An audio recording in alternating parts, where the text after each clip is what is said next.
Attention. The following video contains an artistic expression of personal experiences and opinions. By watching this video, you agree that you are of legal age in your country and you are a sane individual. Respect the laws of the land that you're in. Neither Frank White nor Grell of the Serpent are going to take any responsibility for your actions. Be a good person and make good decisions. Do not do what I do. This is not a recommendation. It is simply an experience. Now, this is something that happened in 2011. A friend of mine contacted me asking me if I could help a friend of his get rid of a haunting spirit. I agreed to see what I could do, and we went to his friend's place that very evening. It was fall, late October. So sunset happened already around 5 p.m.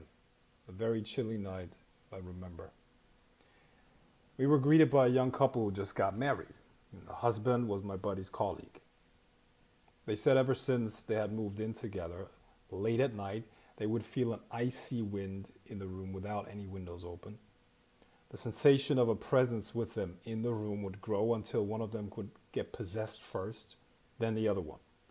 It would start feeling like the cold entering their body, moving the energy, until they had the feeling of vomiting and they wouldn't be able to move anymore.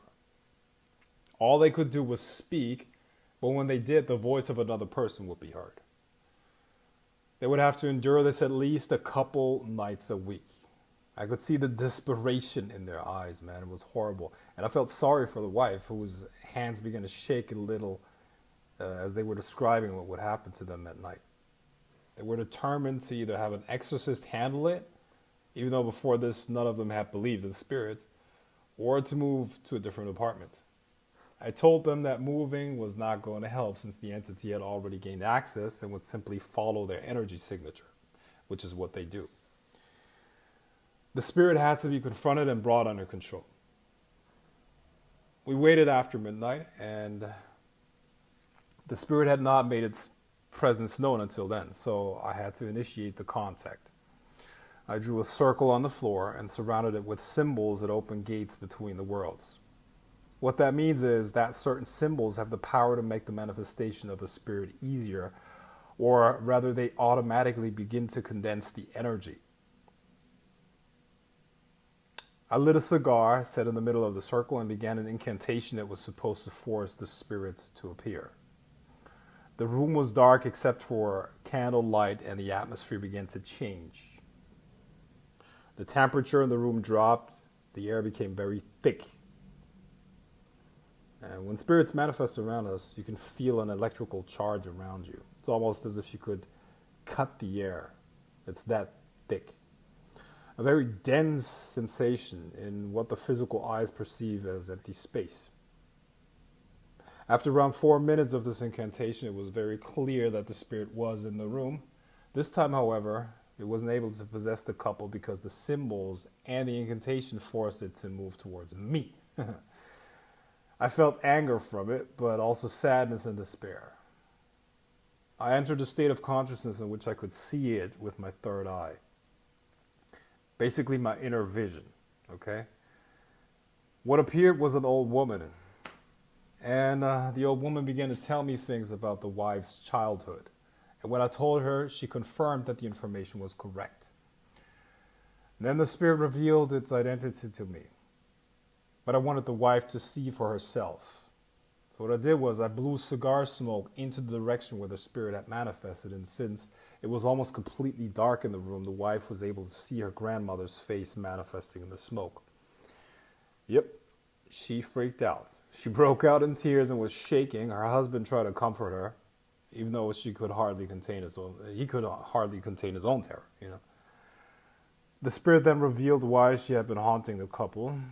There were unresolved issues that had to do with the wife's family. A secret that had to be revealed if the grandmother was to find peace was the reason for her restlessness. Essentially, she said that the wife was pregnant and this issue had to be resolved before this new soul could come into the family. The pregnancy was later confirmed by the doctors. See, why is that even important, and why does the spirit care about that? Because, see, a new person being born into a family is a change in the energy line.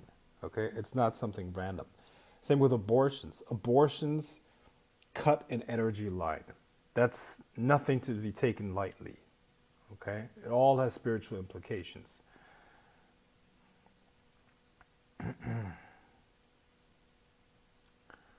Anyways, the pregnancy was later confirmed by the doctors, and she made clear what needed to be done, and we agreed that the very next day everything would be taken care of. And I can't go into details. The couple did what had to be done, and they never suffered from the hauntings like that again. So what can we learn from this experience? See, not all hauntings are necessarily done by spirits that want to harm, even though that happens in the majority of cases. Sometimes the spirit is unable to move on because some unfinished business keeps him there. Number two, if you're often disturbed by spirits to the point where things in your environment fall over for no apparent reason, you feel cold descend upon you without the windows open, you feel a presence around you with no physical body around others, do whatever you must to deal with this issue. Ignoring it will not resolve it. In the worst case, you will find out why the spirit has sought you out. In the best case, you will have resolved a lot of issues, helped the spirit move on into the afterlife, and you will have grown yourself. I want to make clear, though, that there's a difference between actually experiencing hauntings and being visited by spirits and just simply being paranoid, okay? Make rational and good decisions. All right? Not everything is a fucking haunting. Not everything is spirits visiting you.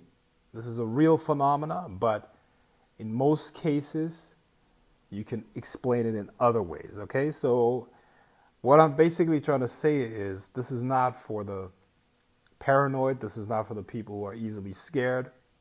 This is for rational adults. Nothing to be freaked out about. Anything can be handled.